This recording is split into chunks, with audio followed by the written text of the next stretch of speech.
Thank you so much for joining me today, and together we will paint a kingfisher using alcohol markers, coloured pencils and ink pens.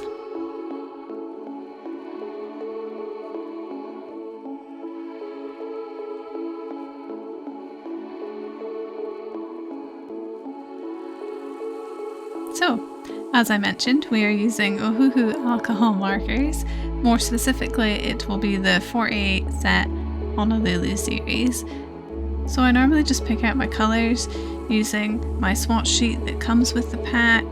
I look at my reference that I've picked out here of my kingfisher, which is on the screen, and looking at it, I sort of pick out the colours: a light yellow, an orange, a light and dark blue, and I'm looking for like a grenishy blue, as well as my base lighter colours like the cool and warm grey. I will also put the name of the marker that I use as I'm using it on the screen so that you can easily follow along and see which one I'm using. And I really like to, once I've picked out my colours, I like to test out my markers on a scrap bit of mixed media card. This really helps me see how the colours all look next to each other, how they look layered on top of one another, and if it's even the colours that I really want for my picture. And this also ensures that when I go into the painting, I have an idea of exactly which colours I'm layering and where and in what order I'm putting them down. So let's get started. So I usually start with my lightest areas first, and I will just loosely scribble in the light patches in the feathers and on the wings, just mainly along the chest here, as well as sort of the whole of the branch.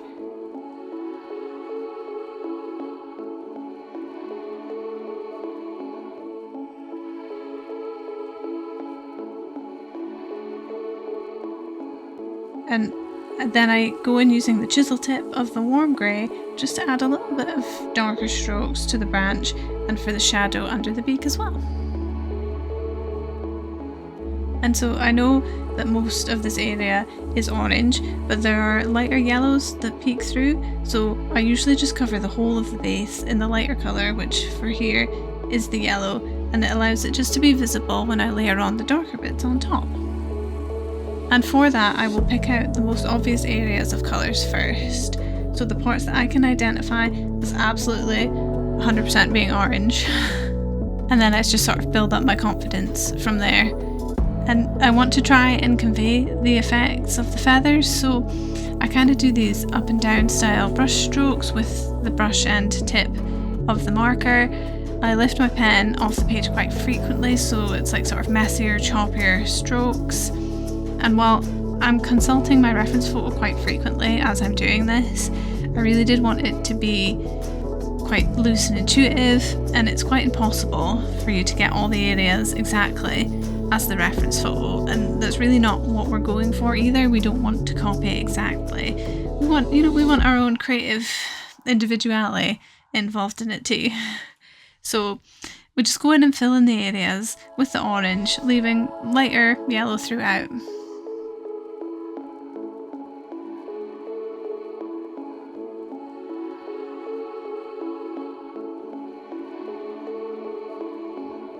And I'll go in and add a darker yellow here as sort of a mid-tone, and it almost has a brownish quality too, which I think really helps create some shadow and depth as well in amongst there. It also sort of helps blend out the bright orange a little bit so it doesn't stick out too much. And now for the blues. So again, much like the chest, I sort of lay in the lightest colour, generally all over as a base, and then just add the darker bits on top.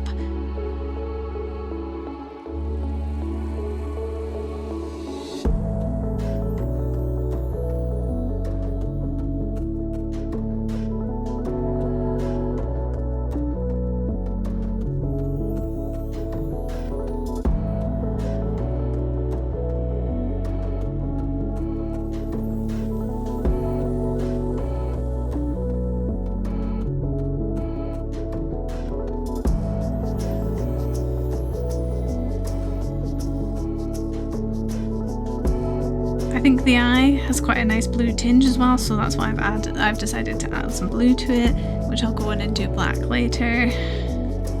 and I'm really just picking out the darkest shapes and then filling them in with the darkest blue that I've got, really trying to identify the shapes in those shadows.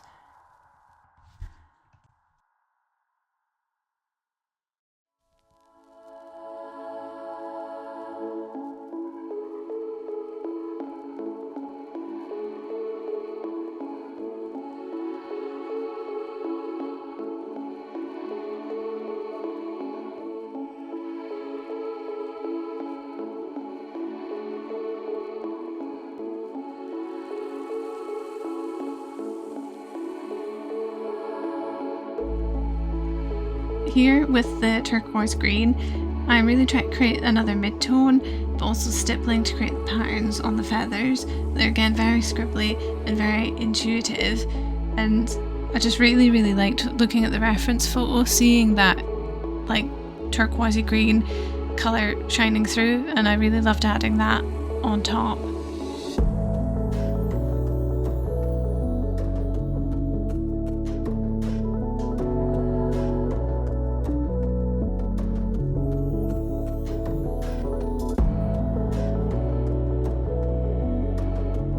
And then yeah, I'm going in again with some darker marks to just really create the effects along the feathers.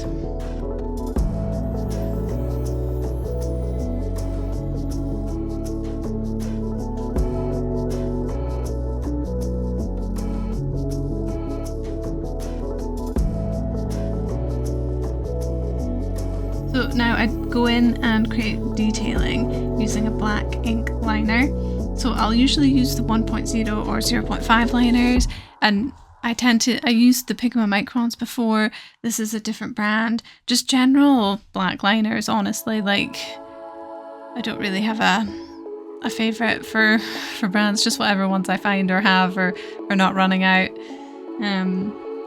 So my strokes are often very short, very scribbly, and this definitely seems to be a stylistic choice. It seems to be the way I lean to.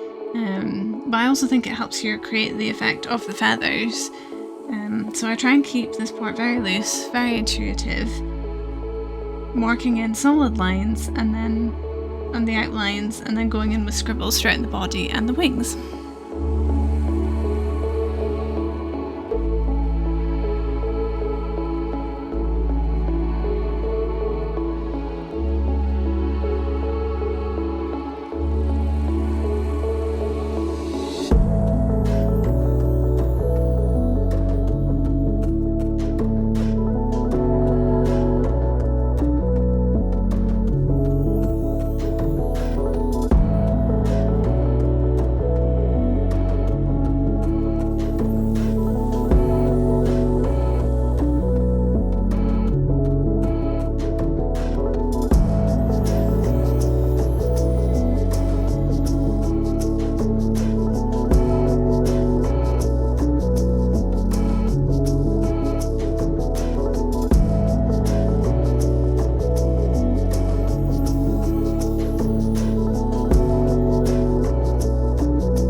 I do think I get a wee bit carried away though, and it's maybe a wee bit messier than I originally intended, but I was obviously just going for it. So, but you know, do what feels right for you, and it might even vary, so depending on the subject and what you want from your art piece to portray, and it might just kind of be the kind of mood you're in that day as well. You might just find yourself a bit more scribbly or a bit more precise. Just depends.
Yes, so I use the Prismacolour Premier coloured pencils, and I use them mainly just to add some texture and vibrancy.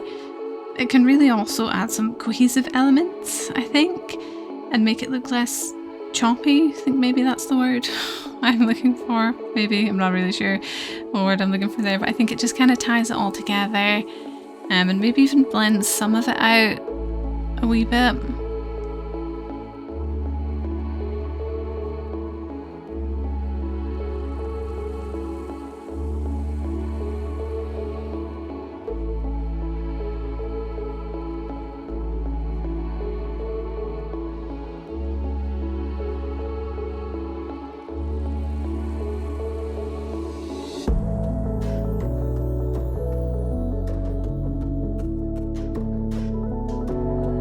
I wanted the branch to mainly be coloured pencils. I'm not super sure why I made that decision. It's quite possibly because of how textured it looked in the picture, and I just wasn't wanting to get that with the alcohol markers.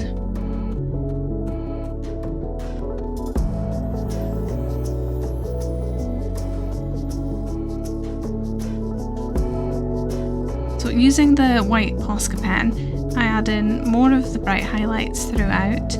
I think it also helps give more impression of feathers and sort of choppy lines. And I think it really pulls it together. I think it makes it really interesting and quite dynamic, and breaks up the image quite a bit.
And so I often go in with this black ink brush pen. Like, often I'll look at the picture and I'll think there isn't enough darks, and I'll go in and just add some strokes with this pen to darken some of the areas.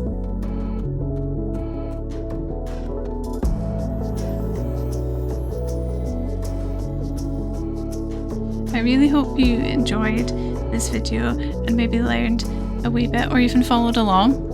Please let me know, and that you would consider liking and subscribing for more sketchbook fun. Thanks again, and see you next time. Bye!